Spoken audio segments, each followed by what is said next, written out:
Do you think you've seen cruelty in history? Believe me, ancient Rome took it to another level. And in today's video, I take you to see the 10 most cruel, insane, and disturbing punishments that the Romans applied. And look, some are so bizarre that they will make you question how humanity was able to get to this point.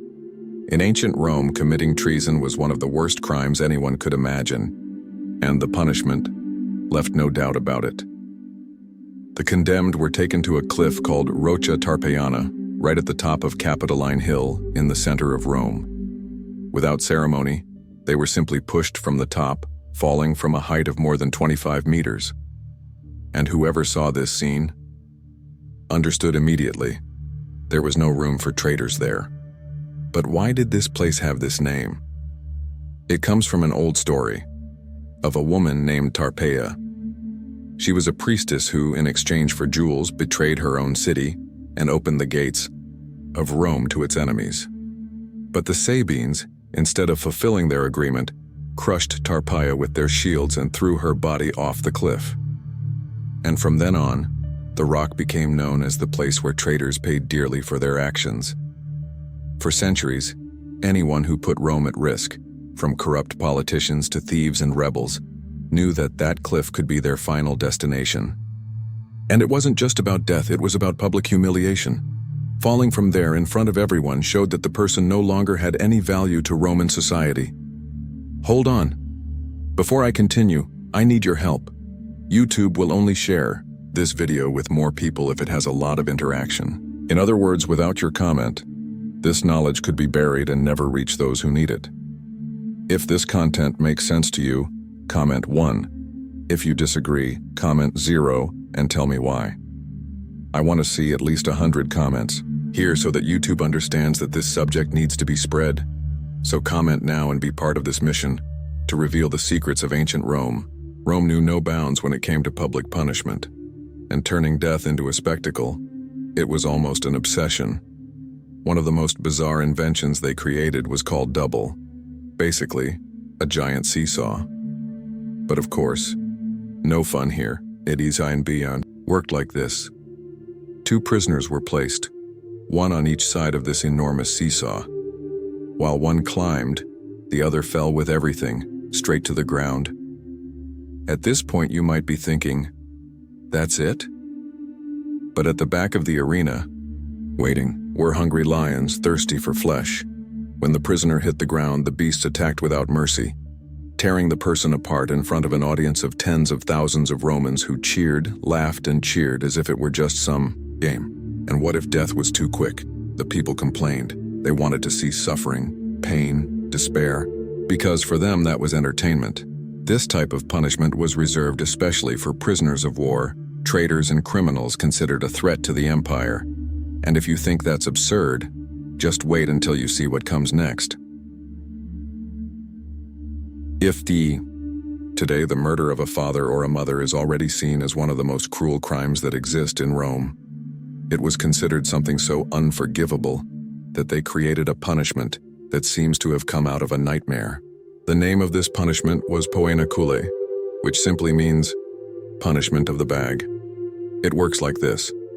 The criminal was sewn inside a leather bag, completely trapped with no chance of escape. But he wasn't alone in there, no. Along with him, they put a snake, a dog, a monkey, and a rooster. Animals chosen not by chance. Each one represented something symbolic: betrayal, disorder, curse. Trapped in the dark, with no room to move, the person would start to be attacked right there, inside the bag. Bites, scratches, screams from the animals. And to make the terror worse, they would throw the bag into the river. Death came in 2 ways: suffocation and drowning, while the animals, desperate, also tried to survive inside that cramped hell. This bizarre practice was not for any crime. It was exclusive, made to make it clear that destroying one's own family was destroying Rome itself. And the craziest detail, this punishment continued to exist with some variations until the Middle Ages in some parts of Europe. If you think the Roman army was only tough on its enemies, you're very wrong. They were even more cruel to their own soldiers when someone acted cowardly, disobeyed, or fled from battle. and to make sure no one would ever think of doing that again, they applied the dreaded decimation. The name already gives it away. Out of every 10 soldiers, one was chosen to die. But don't think it was an execution carried out by an officer or an executioner. No, the group itself was the one who killed. The 9 colleagues had to beat the one who was drawn to death using sticks, stones, punches, kicks, everything. No mercy. After that, those who survived suffered additional punishments: reduced food, sleeping outside the tents, without protection, and being publicly humiliated. The message was simple: whoever defied discipline had no forgiveness. The craziest thing is that this wasn't an isolated thing, no. There are records of famous generals, like Crassus, who applied this punishment during revolts and wars, until Julius Caesar and Mark Antony. They used decimation in times of crisis in the army. But the truth is that this practice left the troops so traumatized that it often ended up being more harmful than effective. In the Roman army, there was a very clear rule: whoever put their comrades at risk paid with their own life. And the punishment for this was simply brutal. They called it the clubhouse. It was straightforward. If a soldier was caught sleeping while he was supposed to be on guard, or if he deserted, there was no discussion. The sentence was given in front of the entire legion, and the one who carried out the execution was not an executioner. It was his own army colleagues. It all started with the tribune, one of the military leaders, giving the condemned man a little tap with his baton. This gesture was just a signal: begin. And then, all hell broke loose. The soldier was beaten until there was nothing left. Batons, kicks, stones, everything was used. And often, the punishment went so far that it was no longer possible to recognize who the man was. As incredible as it may seem, there were cases in which the condemned person did not die, but was left so physically destroyed that he spent the rest of his life crippled, bearing on his body the marks of shame and punishment. This was how Rome ensured discipline, based on fear and violence.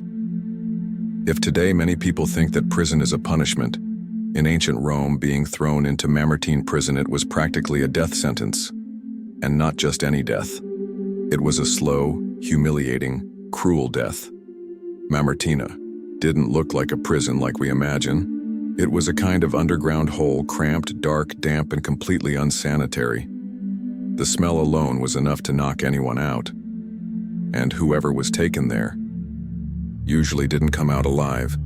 This place was reserved for important figures such as leaders of enemy peoples, traitors, and conspirators against Rome. People like Vercingetorix, king of the Gauls, and Sura to the people of Lentulus, involved in the famous Catiline conspiracy. Whose end would end up there? Strangulation. It was that simple.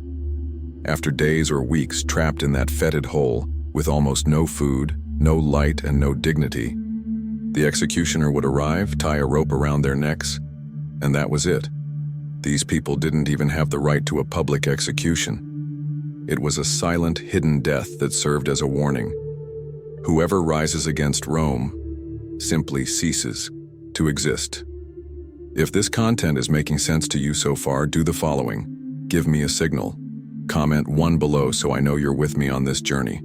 And remember, YouTube only spreads this knowledge if it has a lot of interaction. If you haven't commented yet, now is the time. I want to see this video full of opinions so that this topic continues to reach more people. If you thought Rome was cruel enough, don't worry. They always found a way to surprise you. And here, my friend, creativity went far, far. There is a record of a specific punishment that consisted of something simply terrifying: be killed by bee stings. It works like this. The condemned man was tied, preferably naked, to a tree or a structure very close to a swarm of wild bees. To ensure that the bees would actually attack, the soldiers would hit the swarm, shake it, provoke it. And then, the torment would begin. The stings never stopped. They came from dozens, hundreds, thousands of bees, one after the other. And, believe me, depending on the victim's reaction, death could be very quick if they were allergic and went into anaphylactic shock. But most of the time, it was slow, very slow. Hours and hours of pain, swelling, despair, until the body could take no more. And if you didn't die quickly, you died from infection, dehydration, exhaustion, or simply from suffering too much. This was reserved for traitors, deserters, or anyone who needed to serve as an extreme example. To the population, the Romans knew exactly how to turn even nature itself into a weapon of torture. You know that saying, boiling with rage? Well, in ancient Rome, this was taken literally, but in a way that makes your hair stand on end just thinking about it. Death by boiling it was reserved for criminals that Rome considered particularly disgusting.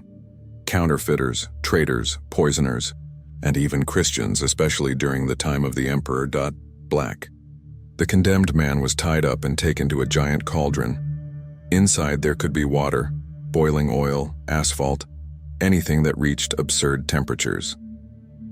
Little by little, the person was immersed alive in this bubbling liquid. The skin burst, the muscles fell apart, and screams took over the place. And yes, all this happened in public square in front of the crowd. Because for Rome, death was not just punishment, it was a spectacle. It was a clear warning to anyone who dared to defy the laws, morals, and the empire.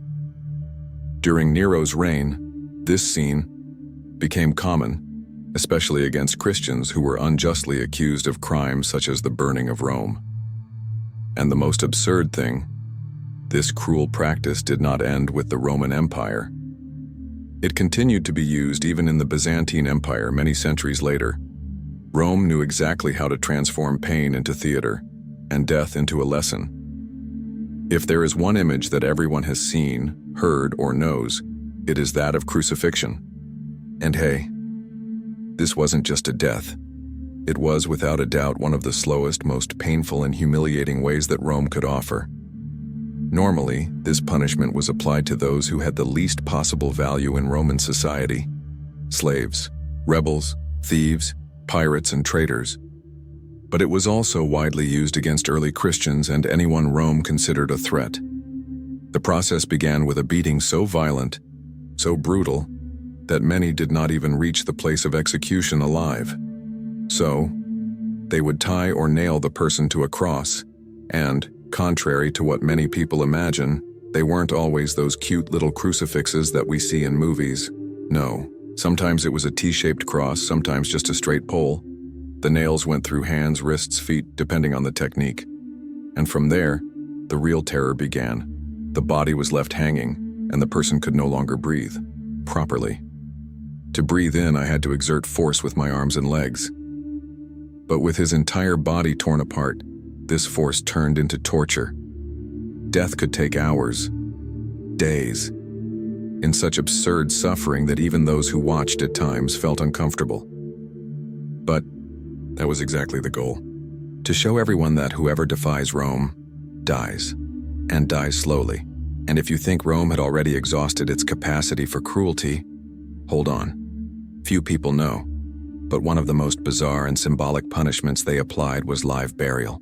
That's right, burying a person conscious, breathing, and simply leaving them there, to die suffocated, alone, and in complete despair. This punishment was especially used against Vestal virgins, women who had a sacred role in Roman society.